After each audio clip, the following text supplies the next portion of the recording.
La prospection n'est pas morte, elle a juste évolué. Les équipes commerciales les plus performantes le savent, ce n'est plus une question de volume, mais de précision, de timing et de rigueur. En France, la référence pour ça, c'est Lemlist. C'est l'outil préféré des équipes commerciales qui savent déjà prospecter, mais qui veulent aller plus loin. Multicanal natif, mail, LinkedIn, call, ciblage ultra précis, suivi des relances et performance sur toute la séquence. Si vous avez déjà des résultats en prospection, mais que vous voulez grandir sans sacrifier la qualité, testez Lemlist. C'est là que les meilleurs passent à l'action et c'est l'outil que je recommande dans les héros de la vente. Bonjour à tous, bienvenue sur un nouvel épisode Les héros de la vente. Aujourd'hui, j'ai le plaisir d'accueillir Lionel Clément. Lionel, salut. Salut Alexandre. Alors Lionel, on est chez toi à Marseille dans les locaux de Parla Studio, donc je suis très content de revenir ici.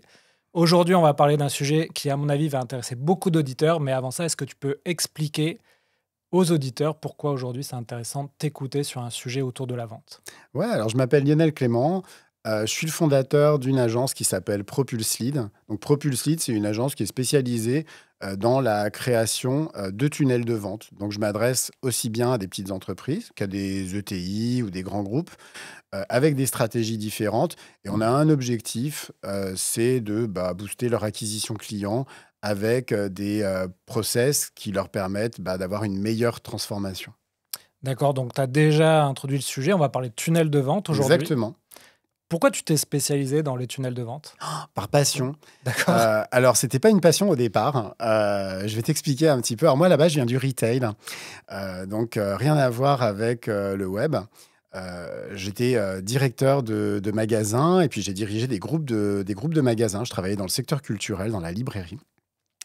Et puis, les tunnels de vente, c'est venu parce qu'à un moment, dans l'entreprise dans laquelle je travaillais, j'étais à ce moment-là directeur général de l'entreprise. On a commencé à travailler sur le site e-commerce. Et je travaillais avec un développeur, etc. Et puis, c'est lui qui a commencé à me parler de tunnels de vente, de tunnels e-commerce, etc. Et je me disais, mais c'est bizarre, etc. Et j'ai commencé à creuser le sujet. Il n'y avait rien en France à ce moment-là. On en parlait très peu, mais il y avait plein de blogs américains qui commençaient à en parler. C'était en quelle année? Oh, c'était en 2010. D'accord. Et puis, ça m'a passionné tout de suite. Et puis, plus tard, quand j'ai créé ma première boîte, à l'époque, je n'avais pas forcément décidé de me spécialiser dans le tunnel de vente. J'ai eu envie, comme plein d'entrepreneurs qui se lancent, de faire mon site Internet. Donc, je me suis adressé à une agence qui m'a facturé, à l'époque, 17 000 € D'accord. pour un site Internet qui n'a jamais fonctionné. Sur lequel ils avaient juste mis un formulaire et le formulaire, en gros, permettait de faire rentrer le contact qu'ils le remplissaient dans une liste Mailchimp. Donc, tu vois, le minimum du minimum. Et ils m'ont facturé 17 000 € pour ça. Et j'ai vraiment eu l'impression de me faire avoir. Et donc, à ce moment-là, je me suis dit, mais en fait, peut-être que je peux être autonome sur le sujet. C'est un sujet auquel, que je connais, je m'y suis déjà intéressé. Donc là, on était en 2013 et j'ai commencé à bosser le sujet à fond. Là, c'est devenu quelque chose qui est devenu quasiment une obsession, devenir excellent sur ce sujet. Donc, j'ai créé une agence de marketing à l'époque, etc.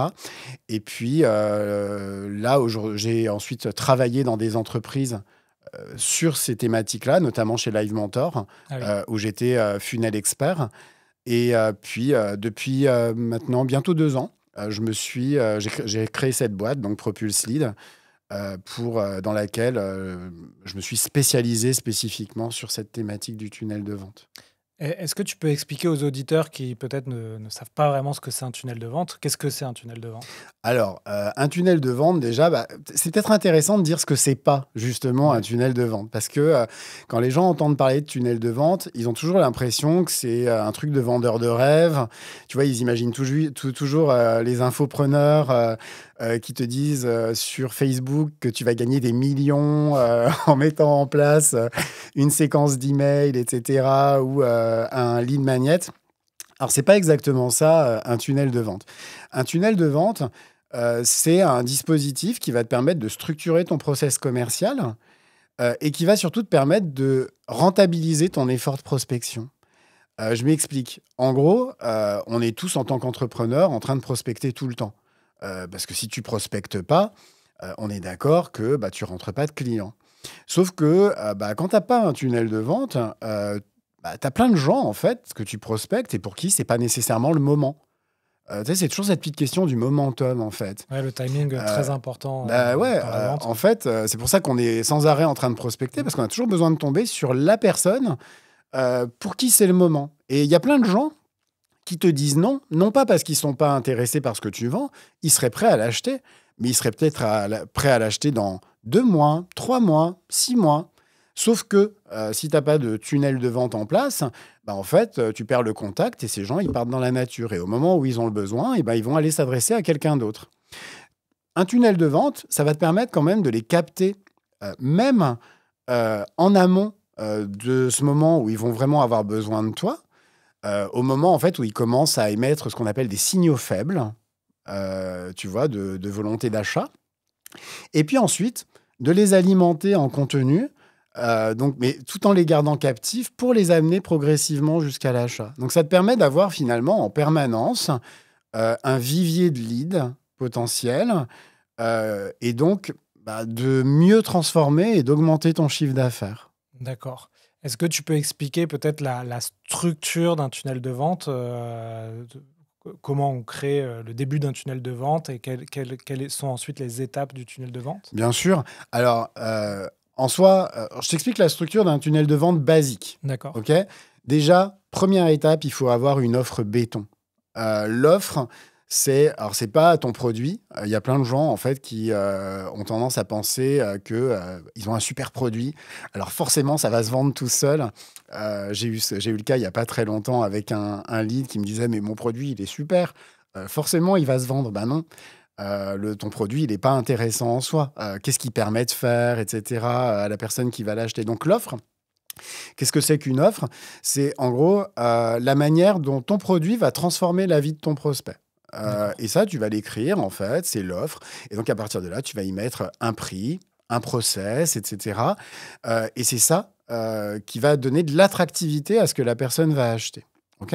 Donc ça, c'est ta page, ce qu'on appelle ta page de vente, qui va dérouler, en fait, ce que tu vends, tout simplement. Ensuite, cette page de vente, on est d'accord qu'elle va être intéressante uniquement pour les personnes pour qui c'est le moment, justement. Et que toutes les personnes qui vont arriver sur cette page de vente, bah, ce n'est pas nécessairement le moment, et donc on va avoir beaucoup de gens qui vont partir. Donc comment est-ce qu'on va les capter? On va les capter en amont avec ce qu'on appelle un lead magnet. Lead magnet, qu'est-ce que c'est? C'est très simple. On va aller lister des problématiques, mais des problématiques en amont du besoin du client par rapport à ton produit.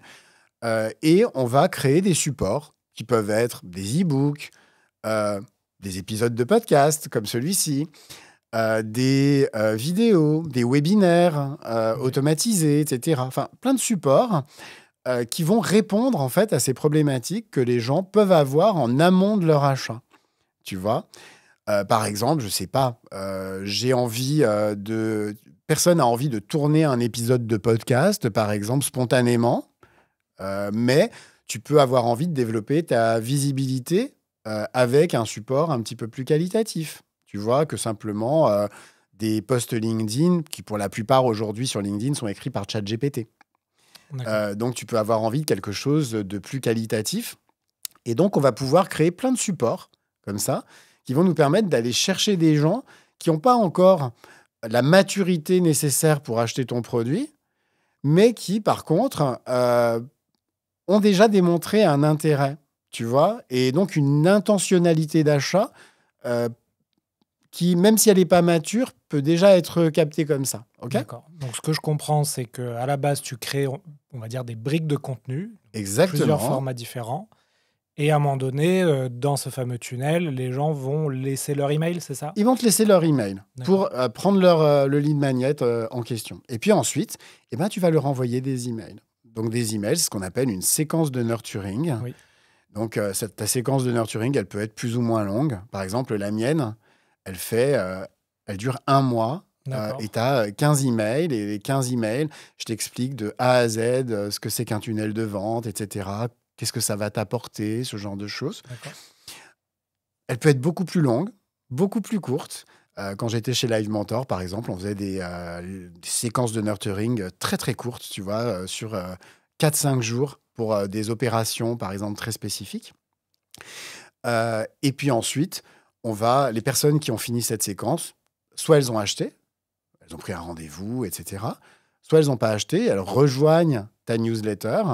Et donc, ça veut dire qu'elles ne sont toujours pas perdues. Elles peuvent très bien, en fait, continuer en fait, à être dans ta liste pour acheter à un moment ou à un autre. Mais en attendant, ce qui est intéressant, c'est que finalement, c'est des personnes qui elles sont pas parties, en fait. Tu as eu un contact avec elles, mais elles sont restées captives. Donc, tu as un vrai vivier sur lequel travailler. D'accord, très bien. J'imagine une question qui va venir aux gens qui t'écoutent, c'est, je comprends très bien le principe. Comment je peux créer un tunnel de vente? Avec quel outil je peux créer un tunnel de vente là, avec des connaissances basiques finalement? Qu'est-ce qu'il me faut pour récupérer les emails, pour nurturer les gens? Est-ce que tu Mhm. as quelques outils comme ça Alors, à conseiller? il y a des outils hyper intéressants et très accessibles qui existent pour démarrer. L'outil le plus simple, si tu as vraiment envie de te lancer et que tu n'as pas un très gros budget, alors il est assez limité en fonctionnalité, mais il va te permettre de déjà pouvoir commencer à lancer ton premier tunnel. C'est un outil, par exemple, comme Oui, System.io. System.io, c'est bien fait. C'est pas très cher parce que pour une quinzaine d'euros, tu peux commencer à créer ton premier tunnel. Tu peux créer une page de vente propre. ouais, Tu peux connecter un domaine personnalisé. Bref, tu peux mettre ta séquence d'email. Euh, Ça fait le job. d'accord. Tu n'auras pas quelque chose, par contre, qui va vraiment te permettre de pouvoir vraiment bien suivre tes leads, etc. Mais ça te permet de te lancer dans un premier temps. En ce qui me concerne, moi, j'ai plutôt tendance à proposer, c'est très clairement la solution qu'on plébiscite auprès de dans mon agence, que ce soit au niveau des petites entreprises, mais même jusqu'à la PME. Après, sur les plus grosses entreprises, là, on va aller sur des choses beaucoup plus structurantes, type HubSpot, etc. Mais il y a une solution qui est super intéressante qui s'appelle Go High Level. Ah, je la connaissais pas celle-là. C'est une solution américaine Ouais, qui est extraordinaire parce que c'est vraiment un tout en un. Mais un tout en un où tu as vraiment un CRM d'extrêmement bonne qualité. Tu vas pouvoir créer des pages de vente de qualité ultra professionnelle avec un vrai web design. Tu vois, c'est pas juste le truc moche que tu as en oui, général dans les pages de vente. Et puis surtout, le rapport qualité-prix est top puisque c'est 97 $ par mois. d'accord. Et donc, tu as tout. Tu peux faire des quiz, tu as tes calendriers, donc ça remplace les Calendly, tous ces trucs-là. Et donc ça, c'est vachement bien et c'est vraiment un super outil. Donc si tu as envie de démarrer, tu n'as pas beaucoup de budget, System.io, c'est cool. Si tu as déjà envie d'aller sur un truc un petit peu plus structurant, ce qu'en général, je conseille, parce que finalement, quand ton tunnel marche bien, tu vois vite la limitation de System.io. Aller sur un outil comme Go High Level, c'est vachement bien. Là, actuellement, par exemple, j'ai une entreprise, ils font pas loin de 3 millions à l'année et ils sont sur Go High Level. Donc, c'est déjà une jolie PME, tu vois, à 3 millions. Ouais, très bien. En préparant l'épisode, tu m'as expliqué que les entrepreneurs souvent vont avoir le réflexe d'abord de créer un site internet, Ouais. alors qu'il faudrait plutôt créer un tunnel de vente. Est-ce que tu peux expliquer qu'est-ce que tu entends par là? Comme je te disais, j'ai fait la même connerie quand je me suis lancé, puisque j'avais mis à l'époque 17 000 € dans un site Oui, internet. L'erreur que je pointe, c'est l'erreur que j'ai faite et que j'ai faite plein de fois. Donc, je te oui, rassure, je ne l'ai pas faite qu'une fois, cette erreur-là. Donc, pourquoi c'est intéressant de plutôt avoir un tunnel de vente? Tout simplement parce que un site internet, ça reste quand même quelque chose d'assez statique. oui, peut-être passif aussi. Ben, déjà statique. Il y a Ouais, le côté passif, mais surtout statique. En fait, le site internet, quand tu le fais faire par une agence, finalement, tu te retrouves avec un web design, un positionnement, tu as mis beaucoup d'argent là-dedans, etc. Un contenu. Et malheureusement, une entreprise, c'est pas quelque chose qui reste statique. Tu vois. Une entreprise, ça évolue en permanence.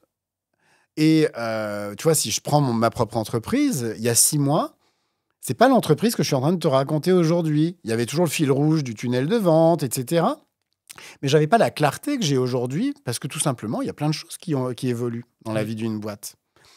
Le problème, c'est qu'un site internet, c'est très compliqué à faire évoluer.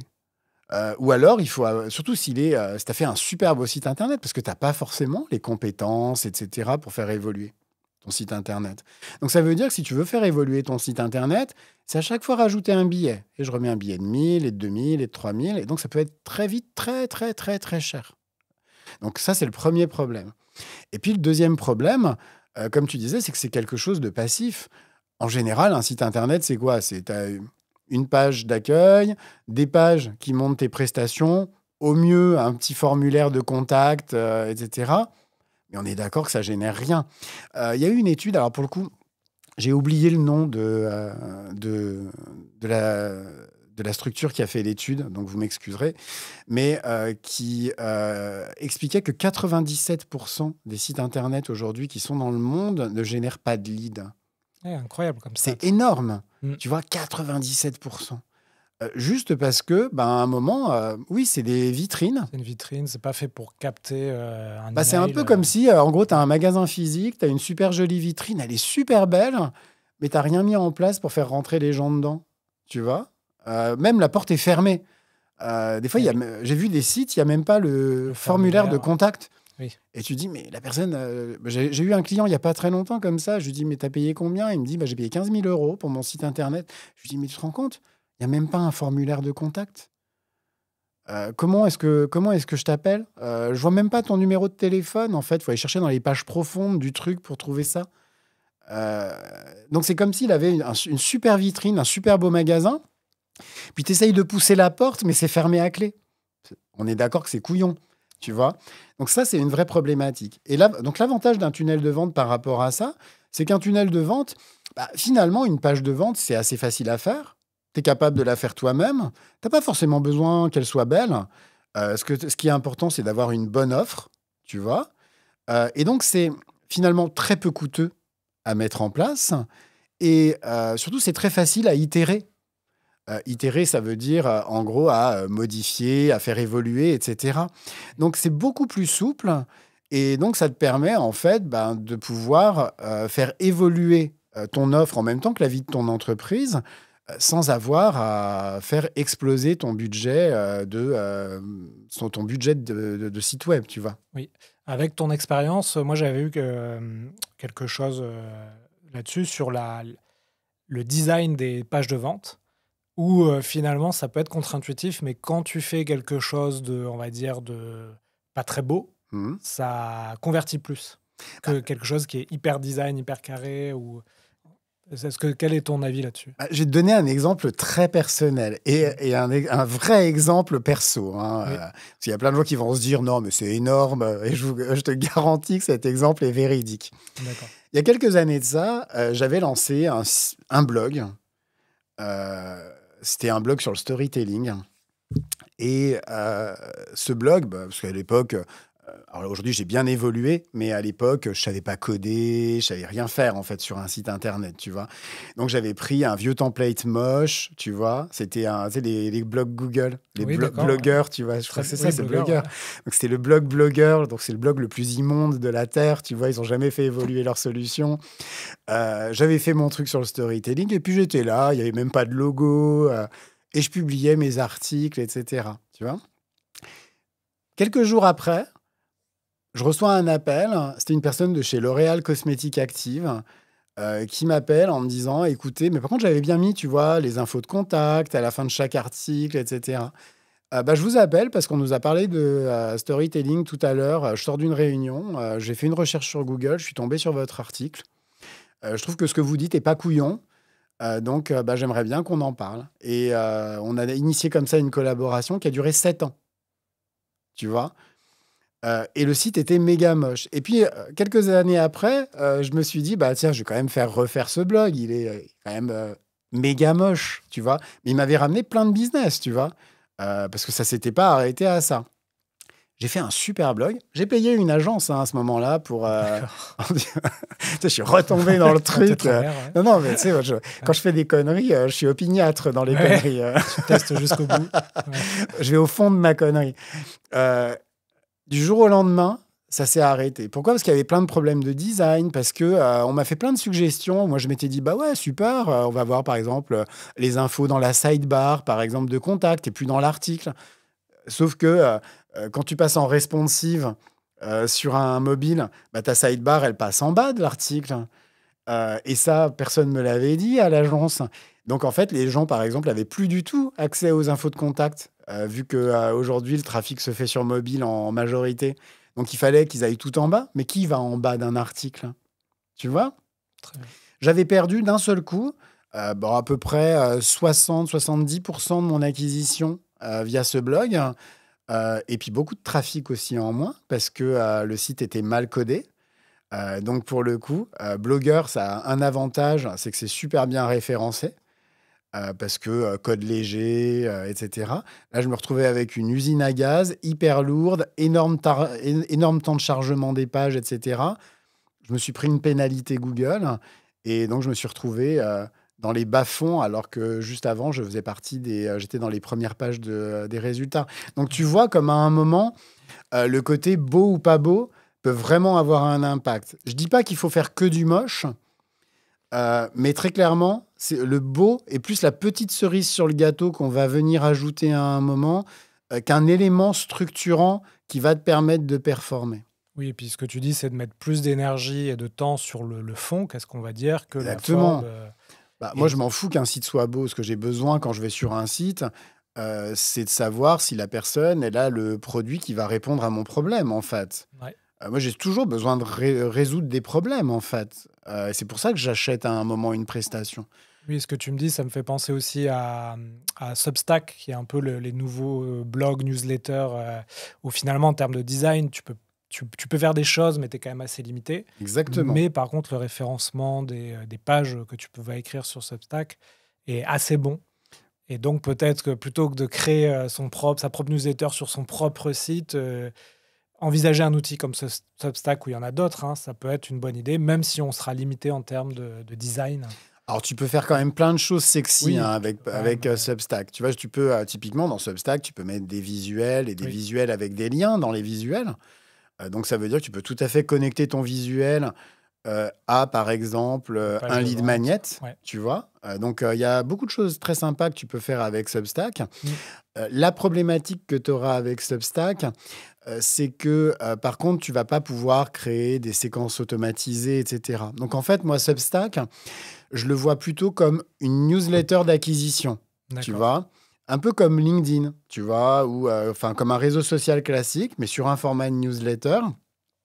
Et par contre, derrière, tu vas pouvoir connecter d'autres newsletters, alors pas des newsletters, mais des séquences d'emails, euh, quand les gens auront téléchargé, par exemple, ton lead magnet, etc., qui vont permettre de les faire progresser et donc de les amener à l'achat. Oui, Donc, il y a quand même d'accord. toute une stratégie pour bien positionner Substack, mais effectivement, tu as envie de lancer une newsletter, plutôt que de t'emmerder à aller paramétrer un Brevo ou un Mailchimp qui souvent est un peu compliqué et qui va te poser plein de problèmes de délivrabilité, Ouais. et surtout tu ne seras pas référencé, effectivement, mieux vaut aller sur Substack. D'accord. Bah, écoute, c'est un outil que effectivement j'utilise. Mais oui, tu as raison, je ne l'utilise pas pour faire des séquences. Vraiment, je me cantonne à la Non, mais newsletter. c'est pas fait pour ça. C'est pas fait pour ça, ouais. Et donc, quand on passe sur la partie séquence, c'est là où on envisage comme tu dis, des Brevo, Des Mailchimp. Plutôt dans ces cas-là, des systèmes.io ou des Go High Level. Moi, les outils Ok. type Brevo ou Mailchimp, très clairement, c'est des outils aujourd'hui que je déconseille. En tout D'accord. cas, moi, je travaille pas avec ces outils-là avec mes clients parce que c'est très vite très limité. D'accord, intéressant. Je me pose la question de la pub. Souvent, quand on navigue sur les réseaux sociaux, tu as parlé un peu des infopreneurs, mais on va voir effectivement des entreprises qui lancent leur tunnel de vente grâce à de la pub, aux ads.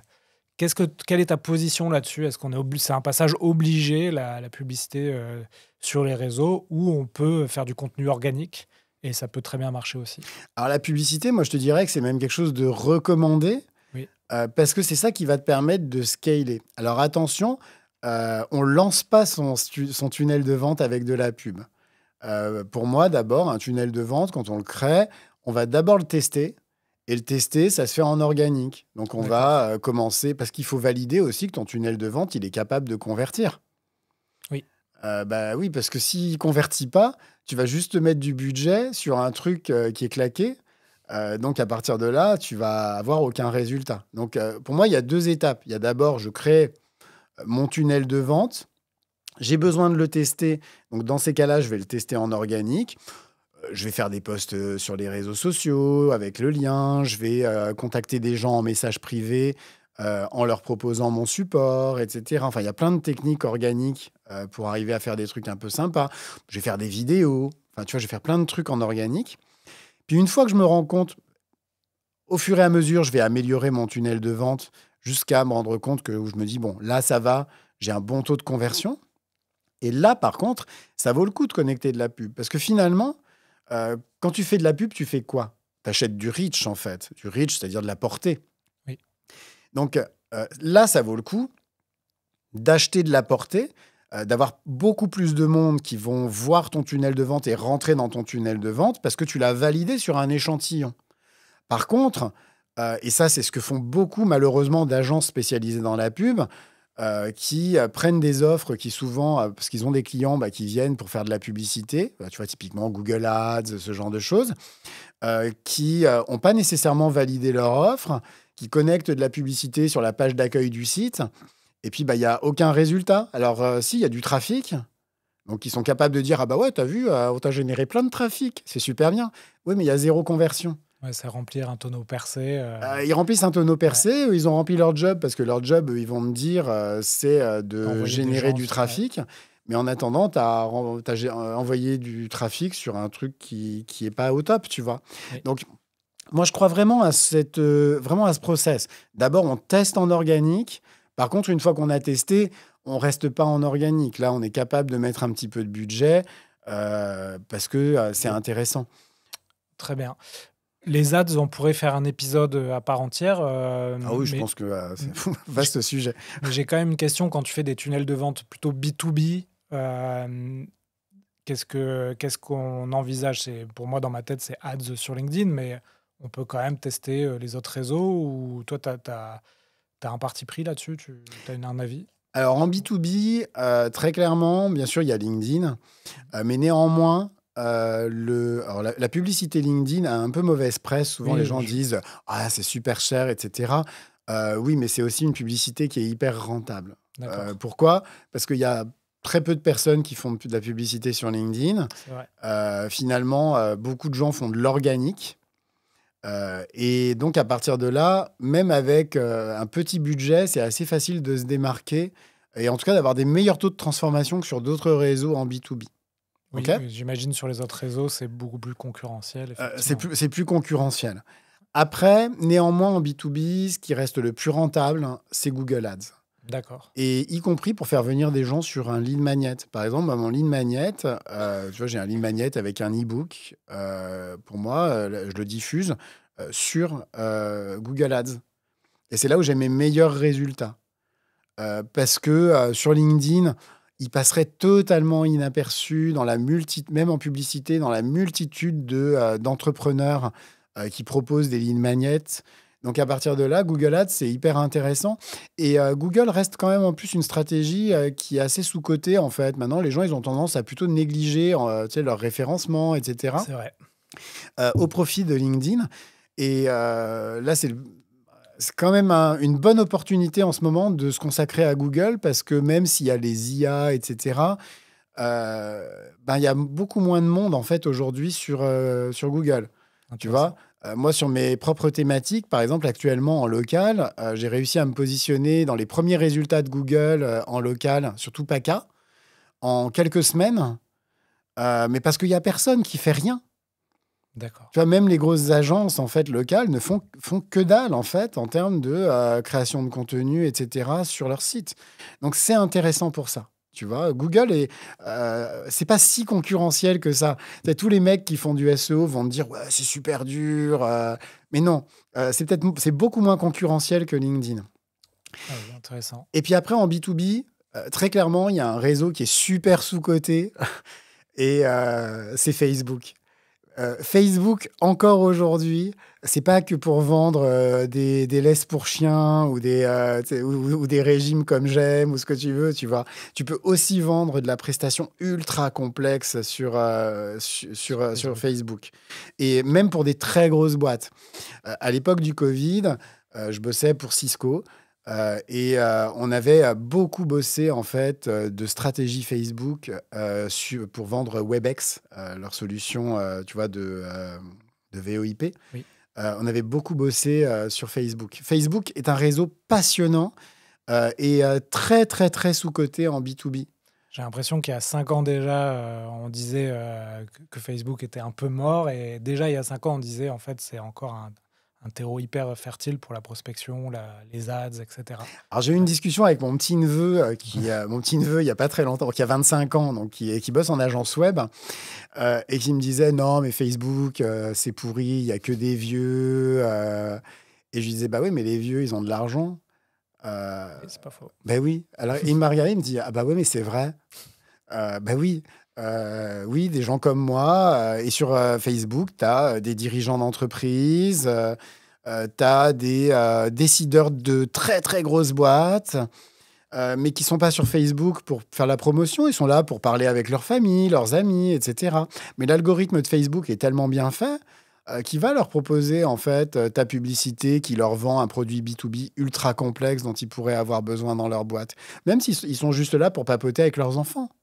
Tu vois, faut jamais sous-estimer l'algorithme de Meta. Donc Facebook est très clairement un réseau ultra sous-coté. Et aujourd'hui, entre faire de la publicité LinkedIn ou faire de la publicité Meta, sur certains business B2B, très clairement, j'aurais tendance à aller sur Meta. Très bien. Bah, écoute, ça fera l'objet d'un autre épisode de podcast, avec plaisir. J'ai une question. Quand on pense tunnel de vente, on pense quand même au solopreneur qui va effectivement gérer son système.io, comme tu nous as expliqué, puis gérer ses webinars et la vente de ses services. Mais néanmoins, tu m'as expliqué en préparant l'épisode que tu travaillais aussi avec des PME, des plus grosses entreprises. Comment ça se passe quand tu es une plus grande entreprise qui veut créer un tunnel de vente? J'imagine c'est un peu différent de quand tu es tout seul et tu fais ta tambouille. Alors, c'est des stratégies qui sont Ouais. complètement différentes. En général, en fait, ils ont déjà mis en place, eux, des tunnels de vente type Lead Magnet, etc. Tu vois, ils l'ont fait, par exemple, dans la plupart des entreprises, si tu regardes leur site Internet, ils ont tous des livres blancs, tu vois, ce genre de choses. Donc, cette base-là, ils l'ont déjà mise en place. Néanmoins, eux, la problématique qu'ils ont, c'est pas qu'ils cherchent à avoir beaucoup de leads, en fait. La problématique d'une grosse PME et puis ensuite même d'une ETI ou grand groupe, c'est pas d'avoir beaucoup de leads. C'est pas la même problématique que nous, petites entreprises. C'est d'avoir les bons leads. Parce qu'en général, ils ont trop de leads. Tu vois, pour avoir bossé dans ces grosses boîtes, en fait, ils ont des pipes qui débordent de leads. Ils n'ont pas de problème, en fait, à ce niveau-là. Mais simplement, leurs leads ne sont pas suffisamment qualifiés. Et eux, leur problématique, elle se situe vraiment à ce niveau-là. Donc, nous, ce qu'on leur propose chez Propulse Lead, c'est qu'on leur propose une stratégie de tunnel de vente, toujours, mais un petit peu plus spécialisée, qui s'appelle une stratégie ABM, donc Account Based Marketing. Alors, qu'est-ce qu'on fait? C'est-à-dire qu'on va aller tout simplement chercher, sur certains marchés, les entreprises les plus susceptibles de devenir les clients de l'entreprise.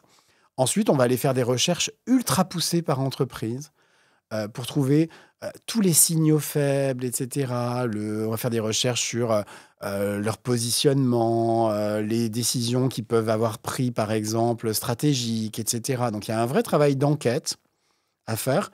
À partir de là, pour chaque entreprise, on va créer une page de vente personnalisée, un lead magnet spécifique par entreprise, D'accord. un tunnel, mais personnalisé pour l'entreprise en question.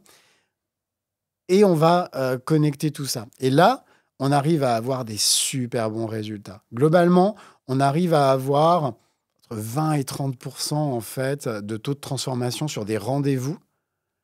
Après, charge au commercial d'aller transformer l'essai. Mais on arrive à être à 20-30%, tu vois. Là où sur un livre blanc et un tunnel classique, on serait autour de 3,5-4% si on a quelque chose de bien optimisé. Donc, ce que tu nous dis, c'est vraiment de l'hyper-personnalisation. Là, on est par vraiment sur compte stratégique. là, on est vraiment sur du D'accord. sur-mesure. On est sur des tunnels qui sont ultra pointus. Vraiment, hyper spécialisé pour l'entreprise, tu vois. Là, par exemple, je sais pas, si je voulais vendre quelque chose à un studio de podcast, je ferais pas une page de vente pour Tout le monde. tous les studios de podcast, par exemple, de Marseille. J'irais lister les studios de podcast de Marseille. Je tomberais peut-être sur Parla Studio.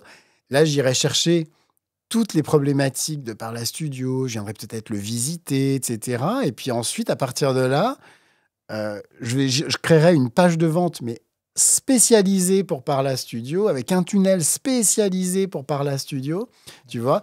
Et donc, logiquement, j'aurais beaucoup plus de chances de le convertir que si j'avais quelque chose de plus générique. Bien sûr, ça a un coût bien supérieur. C'est un beaucoup plus gros travail. C'est pour ça qu'en général, ça s'adresse plutôt à des grosses entreprises.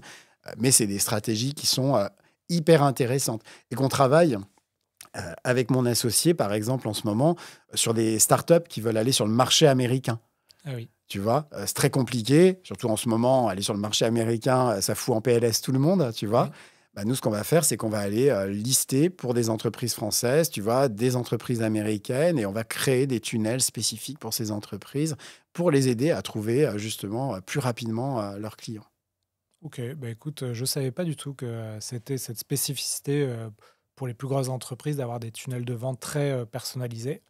Plus tu personnalises, Plus plus t'as tu de résultats. as de résultats. C'est comme dans la prospection. Ouais, et là, en ce moment, ce qui est vraiment passionnant, c'est qu'on arrive à connecter aussi de l'IA à tout ça. Oui. Et que l'IA, ça multiplie encore les résultats de stratégies hyper poussées comme ça. Oui, parce que j'imagine que l'IA peut te scanner le site web du prospect et te rédiger une page de vente selon ce que tu as mis comme prompt. Mais, Puis ça signifie que même en fonction de la réponse que la personne va te faire à un moment, tu vois, oui. elle va te permettre d'adapter une réponse spécifique et tout ça en automatisé, tu vois.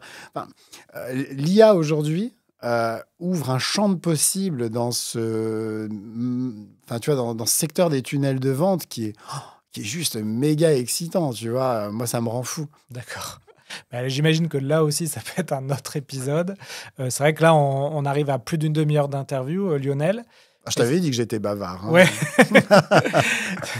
Et est-ce qu'il y a quelque chose avant qu'on passe aux questions de la fin, que tu souhaiterais ajouter sur ce thème du tunnel de vente qu'on aurait peut-être oublié de dire aux Je auditeurs? pense qu'on s'est dit déjà beaucoup de choses. Hein. Donc non, pas particulièrement. Je pense qu'on a bien couvert le sujet. Et peut-être le message aussi, c'est de dire, même si vous n'avez pas forcément une connaissance forte, on peut mettre le pied à l'étrier assez facilement, tu nous l'as dit, avec certains outils. Et si jamais on ne se sent pas les épaules, il y a des gens comme toi qui peuvent accompagner aussi. Exactement. Et je pense qu'en tout cas, oui, s'il y a une chose à ajouter, c'est que ça vaut plus le coup aujourd'hui d'investir entre 50 et 100 balles dans System.io et de se dire, allez, je vais faire une jolie page de vente, etc. Je vais me faire rédiger des bons emails, tu vois. Enfin, avoir un truc propre plutôt que de mettre 10 000 balles dans un site internet qui ne te servira à rien. Très bien. Écoute, j'espère que le message est passé. Lionel, j'ai mes 4 questions que je pose à tous les invités. Go. Question ping-pong. Est-ce qu'il y a quelque chose sur laquelle tu as passé beaucoup de temps dans l'entrepreneuriat que tu me conseilles d'éviter? Mon site internet. Je crois que j'ai saisi le message. Donc ça, c'était... je crois que ça a été le pire truc. Et puis, j'ai beaucoup passé de temps sur les réseaux sociaux. Et paradoxalement, c'est une vraie tendance de fond aujourd'hui que je vois chez les entrepreneurs qui passent beaucoup, beaucoup de temps sur les réseaux sociaux. Ouais, qui oublie peut-être le client final. Ouais, et qui oublie peut-être de prospecter, qui oublie d'autres outils qui peuvent être super intéressants, comme Google Ads, justement, ou leur référencement naturel. Il ne faut pas oublier que nous, quand on est un entrepreneur, ce qu'on veut, c'est que les gens voient notre offre, en fait. Donc, passer du temps sur les réseaux sociaux et à papoter, moi, je vois des entrepreneurs qui y passent jusqu'à 2, 3, 4 heures par jour, en fait, qui font que ça. Puis je le vois, parce que dès que tu postes un message, ils réagissent, tu vois. C'est peut-être une erreur stratégique. Et aujourd'hui, tu vois, je passe moins d'une demi-heure par jour sur les réseaux sociaux, et je le vis très bien. Et j'ai pas baissé mon acquisition. Oui, peut-être que faire attention à passer son temps, par exemple, sur LinkedIn, dans le B2B, à créer des posts, etc., c'est très bien, mais il faut faire attention de ne pas perdre le but final, qui Complètement. est de parler aux clients. Mais oui, à un moment, on est là pour vendre. On n'est pas là pour faire des posts et avoir des likes à gogo. Exactement. Est-ce qu'il y a une prise de conscience ou un changement d'état d'esprit que tu as fait, selon toi, trop tard? Ouais, et ça a été vraiment une prise de conscience que j'ai eue dans un mastermind, en fait, que j'ai commencé il y a un petit peu plus d'un an. En fait, moi, pendant toute mon enfance et jusqu'à tard, mais pendant mon enfance, on m'a expliqué que il fallait bosser dur, que la réussite, c'était pas forcément pour moi, ou que ça allait être très compliqué, que il fallait pas que je me mette en avant, tu vois, des choses comme ça. Et en fait, je me suis rendu compte que c'était quelque chose qui me bloquait. Et c'était vraiment une question de mindset, là, pour le coup. Et j'ai commencé, donc, il y a un peu plus d'un an, un mastermind qui s'appelle OBM Elite. D'accord. Et je le cite parce que c'est vraiment le meilleur mastermind que j'ai fait. J'ai même re-signé là une deuxième année, tu vois, tellement j'en suis content. Et ça a été vraiment la plus grosse prise de conscience. C'est le fait que tout ce qu'on m'avait raconté dans mon enfance sur la dureté du labeur et machin, en fait, c'était des conneries. Et qu'à un moment, tu avais le droit de réussir, tu n'étais pas obligé de crever ta santé pour y arriver, et que c'était pas honteux de gagner de l'argent. Et ça a été, je pense, la plus grosse prise de conscience. Tu vois que j'ai fait donc à 50 ans, parce que là, aujourd'hui, j'ai 51 ans. Donc, j'ai fait cette prise de conscience à 50 ans et j'aurais aimé la faire, tu vois, il y a 15 ans quand je me suis lancé. D'accord, donc peut-être travailler de manière plus efficace plutôt que de travailler plus. Puis pour y surtout, arriver. arrêter de penser que c'est honteux de parler d'argent et honteux de gagner de l'argent. En fait, c'est cool de gagner de l'argent. Et puis, quand on a un produit, c'est bien de le vendre et c'est bien d'en dire le prix. Et puis, il faut assumer. Voilà, les gens en veulent pas. Peu importe, mais t'es pas quelqu'un de pas bien parce que tu vends. C'est un beau message pour le podcast Les héros de la vente. Est-ce qu'il y a un achat de moins de 100 euros qui t'a changé la vie? J'en ai deux. Très bien. Libre à toi. Alors, j'en ai deux. Alors, j'en ai un perso et un pro. Je commence par le pro. Très bien, ouais. Alors, le pro, c'est il n'y a pas très longtemps. C'est qu'avant, tu sais, quand je faisais des lignes magnettes et notamment des e-books, je passais des heures et des heures, tu sais, à mettre en page mes e-books dans Canva, tu vois, pour que ce soit super joli. Et en fait, ça n'avait pas forcément plus de résultats, quelque chose de basique, hein. Moi, j'ai vu des e-books où c'était un simple fichier Google Word. Doc. Ouais. Donc, là-dessus.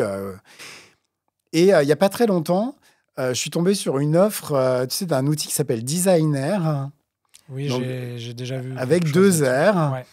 Et en fait, il faisait une offre très ponctuelle, lifetime, à 27 euros.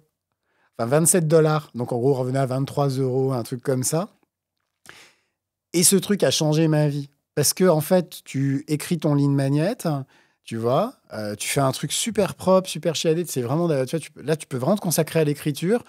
Tu balances ton texte dedans et il te sort un e-book nickel.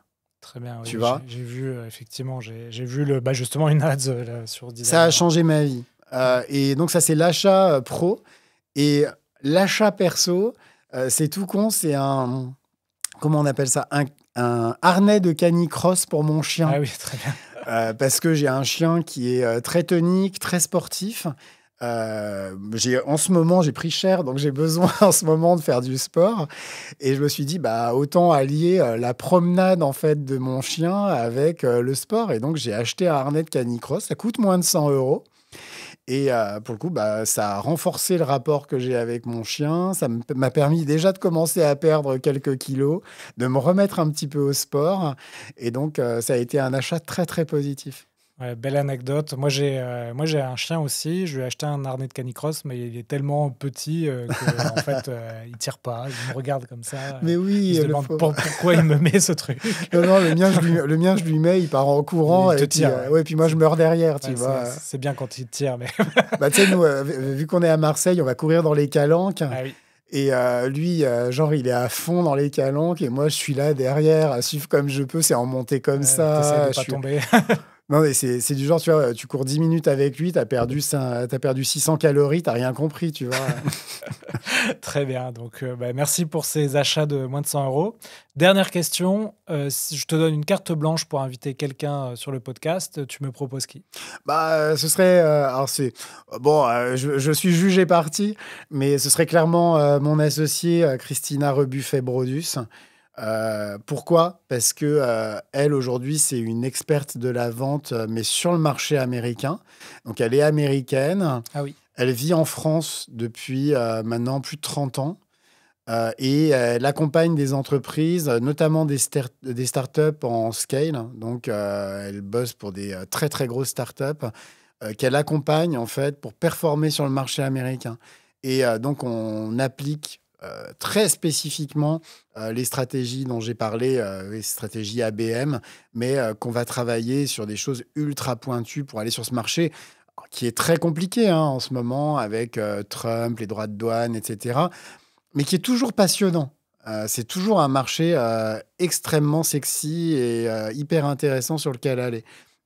Et je pense que c'est la meilleure personne pour t'en parler. C'est un sujet dont on parle peu, je pense. Et il y a un vrai potentiel pour les entreprises.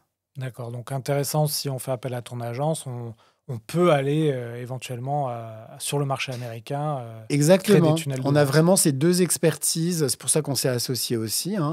Elle, son entreprise s'appelle Transatlantia. Et donc, mais on a exactement le même business.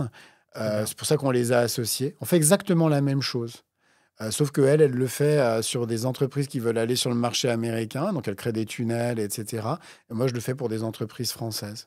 Mais donc, c'était hyper intéressant de travailler ensemble. Bon, parfait.